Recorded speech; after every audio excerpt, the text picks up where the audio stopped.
Authorities in Kenya say a public transport strike against soaring fuel prices has been suspended for a week to allow for negotiations. ይህ ኬንያውያን ሹፌሮችና ዜጎች መንግስታቸውን ያንበረከኩበትን አስገድደው ለድርድር ያስቀመጡበትን የጨመረውን የነዳጅ ዋጋ ያስቀነሱበትን ህዝባዊ አመጽ የሚገልጽ ዓለም አቀፍ ዜና ነው።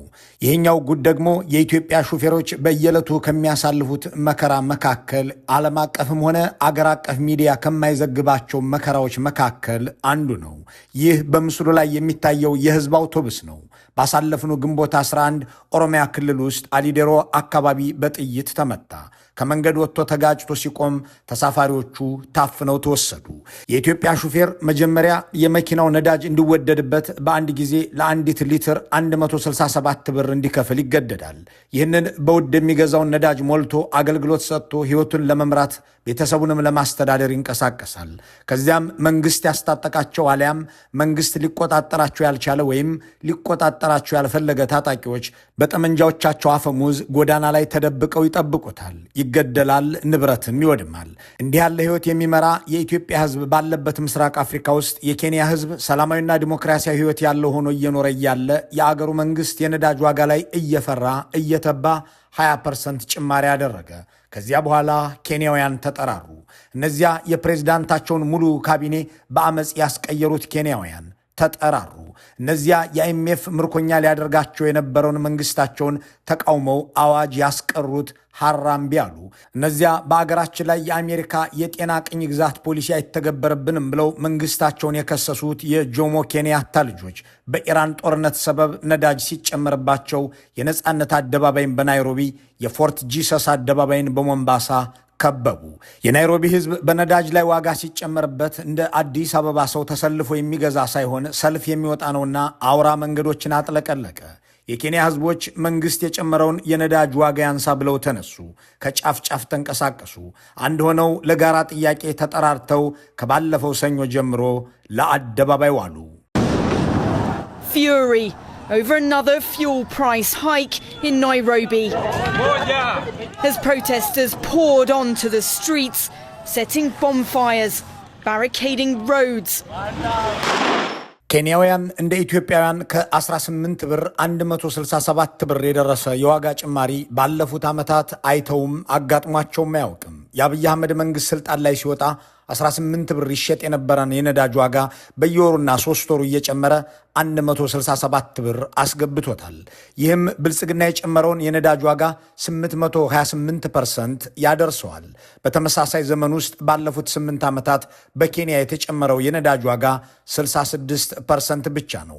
828% ጭማሪ የተደረገበት የኢትዮጵያ ሹፌርና ህዝብ ነዳጅ ለመግዛት ተሰልፎ በሚያድርባት የምስራቅ አፍሪካ ቀጣና ከአዲስ አበባ በስተደቡብ የሚገኙት ኬንያውያን ግን ዘንድሮ ብቻ 20% ተጨመረብን ብለው ለተቃውሞ ጎዳና ላይ ተገናኝተዋል።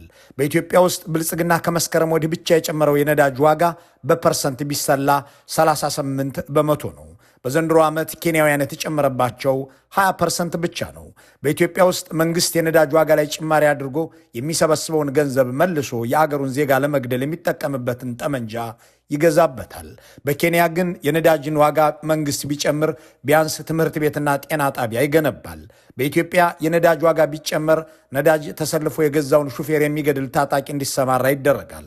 በኬንያ ግን ነዳጅ ዋጋን ቢጨምር 24 ሰዓት አገሩን ሰላም የሚያደርጉ ወታደሮች ደመወዝ እንዲጨመርላቸው ሊያደርግ ይችላል። እንዲያም ሆኖ የኬንያ ህዝብ ይህንንም ቢሆን ፍትሐዊና ተገቢ ነው ብሎ አልወሰደውም። የናይሮቢ ህዝብ እንደ አዲስ አበባ ነዋሪ አይደለምና ጭቆናን በዝምታ የሚያልፍ ዝርፊያን የሚችል አልሆነም። ኬንያውያን እንደ ኢትዮጵያውያን እየተዘረፉ እየተገረፉና እየተዘለፉ የሚኖሩ አይደሉምና ውሳኔውን ተቃወሙ። ታክሲ ነጂዎች፣ የማታቱ አሽከርካሪዎች፣ የቦዳ ሰራተኞች የሥራ ማቆም አድማ አደረጉ። ህዝቡ አደባባይ ላይ ወጣ። The government says it's doing what it can to keep the price of fuel down. ለነጻነት ዋጋ መክፈልን ያለውን ጠቀሜታ የሚያውቀው የኬንያ ህዝብ መብቱን ለጥቁር ቅኝ ገዢዎች መስጠትን አልለመደምና የታክስ ህግን አንበርክኮ ከሩቶ መንጋጋ እንዳስወጣው ሁሉ የነዳጅ ዋጋ ጭማሪ ሊያስጥል እንዲሁ አድርጓል። የዊልያም ሩቶ መንግስት እንደ አብይ አህመድ በቴሌቪዥን መጥቶ ህዝብ አይሳደብም፣ ነዳጅ አጥቶ የቆመ መኪና የለም እያለ አይሳለቅም። ዓለም ያደነቀኝን ሰውዬ እናንተ የማታዩ የማትሰሙ እውነትም ዕውቀትም የሌላችሁ እያለ የአገሩን ህዝብ አይዘልፍም። ይልቁንም ከአውቶቡስ ነጂዎችና አሽከርካሪዎች ማህበራት ጋር ተመካክሮ የነዳጅ ዋጋ ጭማሪውን ለመቀነስ ተስማምቶ ከጨመረውም ላይ 16 ሽልንግ አስቀንሶ በጊዜያዊነት የተቃውሞ ሰልፍ ቆሟል። የዊልያም ሩቶ ጽህፈት ቤት ኃላፊ እንደ አብይ አህመድና የጽህፈት ቤታቸው ኃላፊ የሚያሸንፈን የለም እያሉ የሚሸልሉ ሳይሆኑ በህዝባችን ተሸንፈናል፣ የጨመርነውን የነዳጅ ዋጋ ለመቀነስ ከማህበራችሁ ጋር ተነጋግረናል እያሉ ሲናገሩ የሚደመጡ ናቸው። የውሳኔው ተቃዋሚዎች ለመንግስት የሰጡትን ቀነ ገደብ 1 ሳምንት አድርገዋል። መንግስትም በ1 ሳምንት ውስጥ ውሳኔን አስተካክዬ እመጣለሁ ብሎ በቴሌቪዥን ቀጠሮ ሰጥቶ መግለጫ ሰጥቷል። የኬንያ የሀገር ውስጥ ጉዳይ ሚኒስትር ሙርኮመን It was agreed that there was need for negotiations. በመንግስትና በትራንስፖርት ዘርፉ ባሉ ባለድርሻ አካላት መካከል በከፍተኛ ደረጃ ድርድርና ውይይት ማድረግ እንደሚያስፈልግ ስምምነት ላይ ተደርሷል። ይህ ድርድር በሚቀጥለው 1 ሳምንት ውስጥ መካሄድ አለበት ነው። በነዳጅ ዋጋ መጨመር ምክንያት በተሽከርካሪና አሽከርካሪዎች ባለቤቶች እየተደረገ ያለው የሥራ ማቆም አድማ እስከ ማክሰኞ ሜይ 26 2026 ድረስ ለ1 ሳምንት እንዲታገድ ተወስኗል። አድማው ለ1 ሳምንት የታገደበት ምክንያት መንግስትና ባለድርሻ አካላት ተቀምጠን ለመወያየትና ለመደራደር ምቹ ጊዜና ሁኔታ ለማግኘት ብለን ነው። To provide an avenue for consultation, negotiation between the government and the stakeholders. ከህዝቤ ጋር ልደራደር ከሀገሬ ማህበራት ጋር ልነጋገር የሚል መንግስት በእርግጥም የሚያስጎመጅ ነው። የሥራ ማህበሮቼ ከመንግስት ጋር ተደራድረው መፍትሄ ያመጣሉ ብሎ ለ1 ሳምንት ቀጠሮ ሰጥቶ ወደ ቤቱ የሚመለሰው ህዝብ የንቃትና የብቃት ደረጃው ምን አይነት እንደሆነ የሚያሳይና ወይ መታደልም የሚያስብል ነው። ይህንን ህዝባዊ ተቃውሞ የኬንያ ቴሌቪዥኖችና የኦንላይን ሚዲያዎች በቀጥታ ሲያስተላልፉት ነበር። ይህንን ዘገብክ ተብሎ በመንግስት ወታደር የሚገደል ጋዜጠኛ ወደ እስር ቤት የሚወረወር ኤዲተር የለም። ይህንን ጉዳይ በሚዲያ በማሰራጨቱ ከአገር የተባረረ የውጭ አገር ዘጋቢ የለም። ይህንን በመዘገቡ የተዘጋ ሚዲያም የለም። በእርግጥም ኬንያውያን ያስቀናሉ፣ መሪውም ህዝቡም ያስቀናል። ዛሬም በኬንያውያን የምንቀናበት ሆኗል። ለመብታቸው ሲሉ ጎዳና ላይ ወጥተው ሰልፍና ተቃውሞ አሰምተው ስለተሟገቱት ዜጎች ብቻ ሳይሆን ይህንን በአዎንታ አይተው ህዝብ ያሸንፎኛል ብለው በህዝብ ጥያቄ መሰረት አዋጅ የሚሰርዙት የነዳጅ ዋጋ ጭማሪን ህዝቤ እንዳለኝ ላድርግ 1 ሳምንት ስጡኝ ብለው የሚናገሩት ፕሬዝዳንትም መሪም ያለበት ሀገር ያስቀናል። የኬንያ መንግስት ተቃዋሚዎች የነዳጅ ዋጋ ጭማሪውን የፕሬዝዳንቱ ዊልያም ሩቶ የቢዝነስ ድርጅቶች እየተጠቀሙበት ነው፣ ነዳጅ የተጨመረብን የፕሬዝዳንቱን ሀብት ለመጨመር ነው ብለው በአገራቸው ሚዲያዎች ላይ ቀብረር ብለው ሲናገሩ ከስቱዲዮ ሲወጡ አስሮ የሚወስድ ሳይሆን ቆሞ የሚጠብቅ ወታደር በአገራቸው እንዳለ ይተማመናሉ። ይህንን በመናገራቸው በቂም በቀል ተነሳስተው ፕሬዝዳንቱ ቢያስራቸው እንኳን የአገራቸው ፍርድ ቤት በማግስቱ ጠዋት ያለምንም ቅድመ ሁኔታ ይፈቱ ብሎ እንደሚወስንላቸው ያውቃሉ። እናም ኬንያውያን ያስቀናሉ። የኬንያ አሽከርካሪዎች ማህበራት ስራቸው ኢትዮጵያ ውስጥ አይደለምና አንድም ሹፌር በመንግስት ወታደር አለያም በታጣቂዎች አልተገደለባቸውም። ይሁን እንጂ አባሎቻቸው ተሰልፈው መንግስትን እንዳወግዙ ለማበረታታት ስንፍናን አላሳዩም። የኢትዮጵያ አሽከርካሪዎች ግን በየቀኑ እየተገደሉ ተሳፋሪዎቻቸውም እየታፈኑ የጫኑትም ሀብት እየተነጠቀ ማህበሮቻቸው ግን የረባ መግለጫ እንኳን አውጥተው ድርጊቱን ሊያወግዙ አይደፍሩም። ኬንያውያን ማህበሮቻቸው የመንግስት ተለጣፊ ሳይሆኑ የመብታቸው ተሟጋቾች ናቸውና አባሎቻቸው ስራ ቆመው ደንበኞቻቸው ሰልፍ እንዲወጡ ያደርጓቸዋል።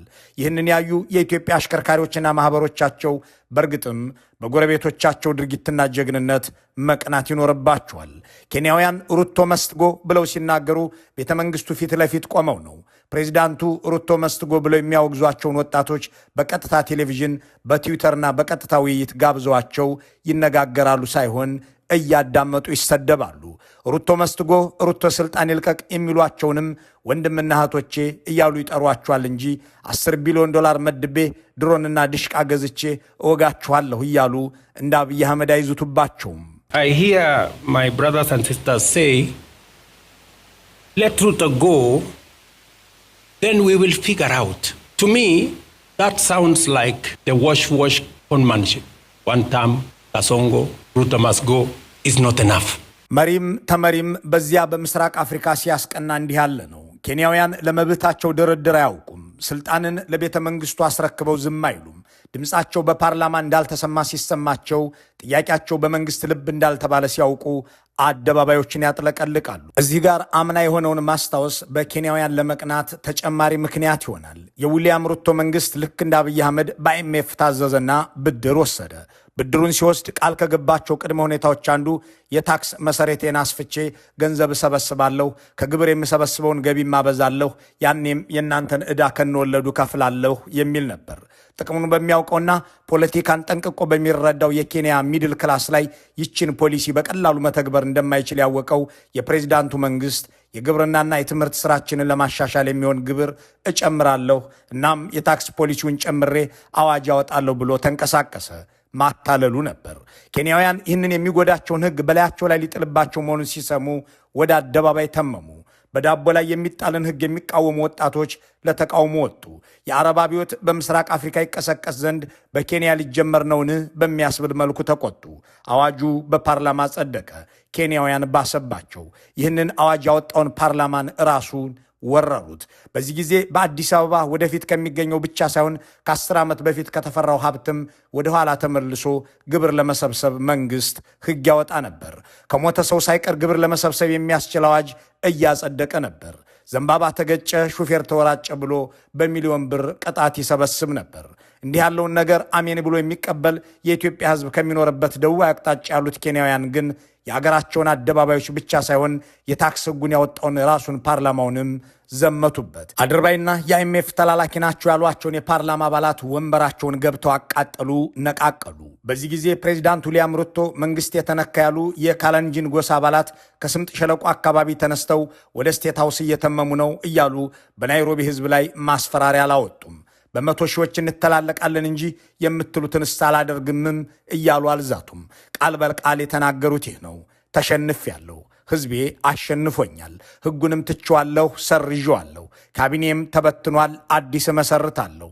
የኬንያው ፕሬዝዳንት በህዝቤ ተሸንፌያለሁ በሚሉበት ምስራቅ አፍሪካ ውስጥ አልሸነፍም እያሉ በህዝብ ላይ የሚፎክሩ ጠቅላይ ሚኒስትር ደግሞ በኢትዮጵያ አሉ። ተሸንፌያለሁ፣ ይህንን ህግ ማጽደቅ እንደማይገባ አምኜበታለሁ። አንሸነፍም።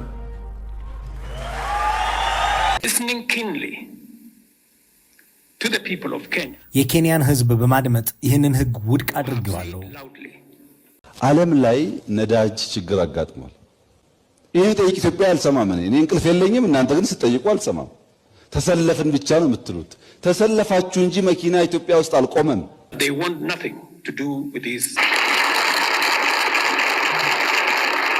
እነዚህ በአንድ ክፍለ ዘመን ውስጥ የሚኖሩ መሪዎች በአንድ ድርሰት ላይ እንደሚሳሉ ተጻራሪ ገጸ ባህሪያት ያሉ፣ አንደኛው ለአገሩ ክብርና ፍቅር ያለው ይህንንም በህዝቡ በመሸነፍ የሚያሳይ፣ ሌላኛው አገሩን አሳልፎ በመሸጥና ህዝቡን በመውጋት በመዝለፍም የሚታወቅ፣ ይህንንም አታሸንፉኝም እያለ በመዛት በሚዲያ የሚከሰት ሆነው የሚቀረጹ አምሳለ ሰብዓት ይመስላሉ።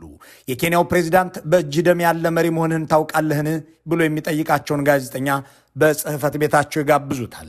የኢትዮጵያው ጠቅላይ ሚኒስትር የጋዜጠኛን ደም ሳይቀር ያፈሳሉ።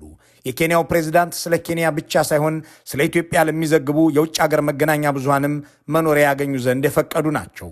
አንድም ጋዜጠኛ እስር ቤት ውስጥ የላቸውም። የኢትዮጵያው ጠቅላይ ሚኒስትር ከ200 በላይ ጋዜጠኞችን ለእስራት፣ ከ54 በላይ የሚሆኑትን ለስደት፣ 2 ጋዜጠኞችን ለግድያ ዳርገዋል። የኬንያው ፕሬዝዳንት ከኬንያ ያባረሩት የውጭ ሀገር ሚዲያ የለም። የኢትዮጵያው ጠቅላይ ሚኒስትር ግን የሮይተርስን፣ የኒውዮርክ ታይምስን፣ የዘ ኢኮኖሚስትን፣ የክራይሲስ ግሩፕንና ሌሎች ዓለም አቀፍ ዘጋቢዎችን በ24 ሰዓት ውስጥ ውጡልኝ እያሉ አባረዋል።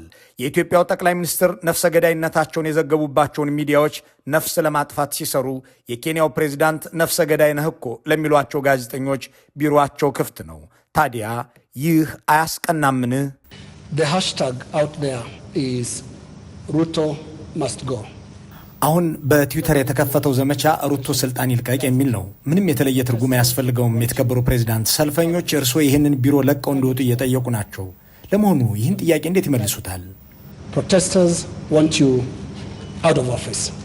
ይህንን ጥያቄ በነፍሱ የቆረጠ ካልሆነ በቀር በኢትዮጵያ ምድር የትኛውም ጋዜጠኛ ሊያነሳው እንደማይችል የታወቀ ነው። እንኳን ጋዜጠኛ የፓርላማ አባልም ካነሳው መዳረሻው ቃሊቲ ነው።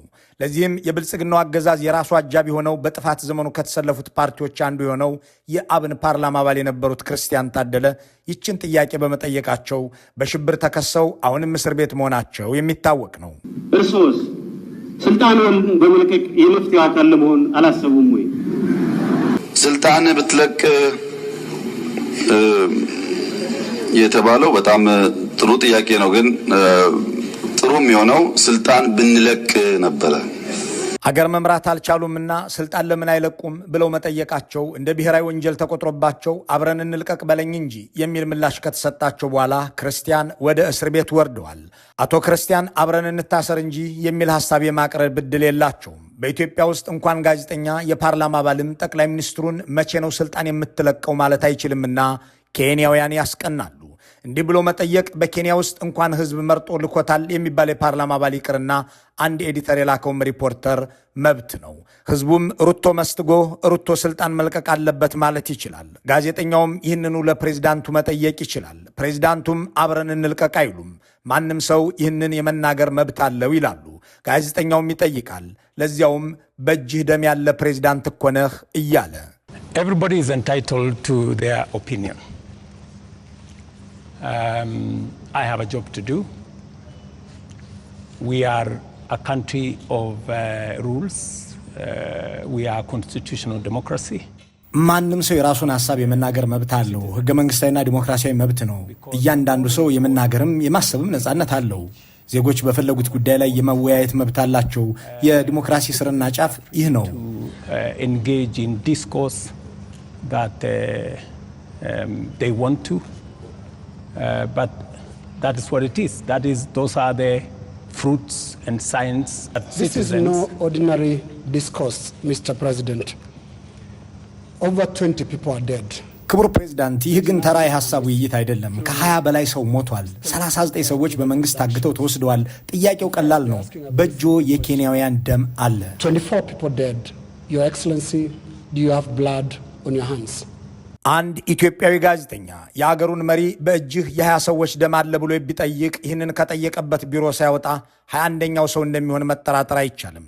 የ20 ሰው ደም በእጅህ አለ ብሎ በጠየቀ በደቂቃዎች ውስጥ ድቅቅ ተደርጎ ደመ ከልብ እንደሚሆን የብልጽግናውን ዘመን የጭካኔ ተግባራት ለሚያውቅ ሁሉ ግልጽ ነው። እና የኬንያው ፕሬዝዳንት፣ ኬንያውያን፣ ህዝቡና ነዋሪው፣ ጋዜጠኞቹ፣ በጠቅላላ የኬንያ ህዝብ አያስቀናምን? ኬንያውያኑ ሲያስቀኑ ግን በዚህ አይበቃቸውም። ባሳለፍነው ዓመት እንዲህ አደረጉ። መንግስታቸው የአይኤምኤፍ ተላላኪ መሆኑን የተቃወሙ አዲስ የግብር ህግ የተጫነባቸው ኬንያውያን የአገራቸውን ከተሞች በሰልፍ ሲያጥለቀልቁ የአገሪቱ ቴሌቪዥኖች በቀጥታ ስርጭት ያስተላልፉ ነበር። ሚዲያዎቹን የሚመለከተው ህዝብ በየቀኑ ወደ ሰልፍ ወጣ። ከዚያም የአገሪቱ ብሮድካስት ባለስልጣን ቀጥታ ማሰራጨት አትችሉም ብሎ ከለከላቸው። አያገባህም መከልከል አትችልም ብለው ማሰራጨታቸውን ቀጠሉ። ወዲያውኑ መንግስት የማሰራጫ ሲግናላቸውን ቆረጠው።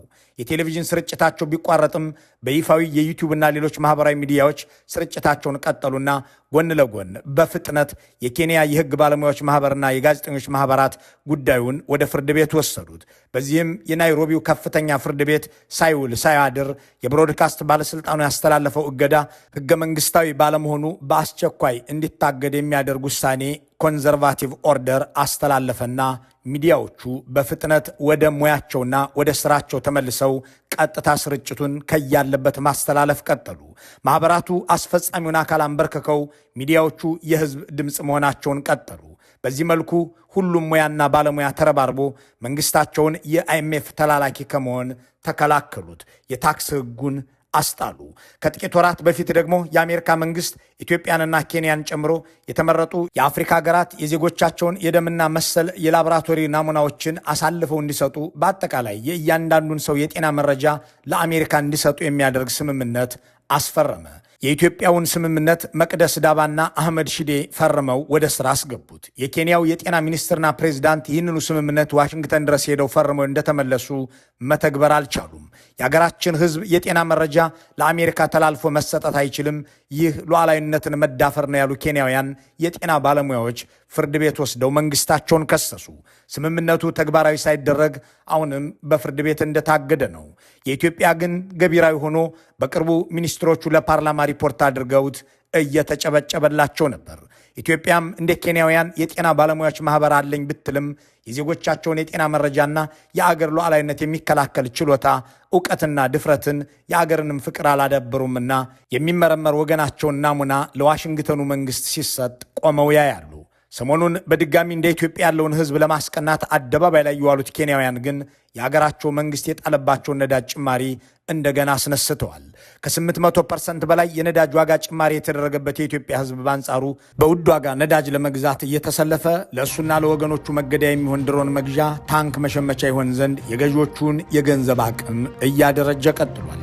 መልካሙን ሁሉ በመመኘት በዚሁ እንሰናበታለን።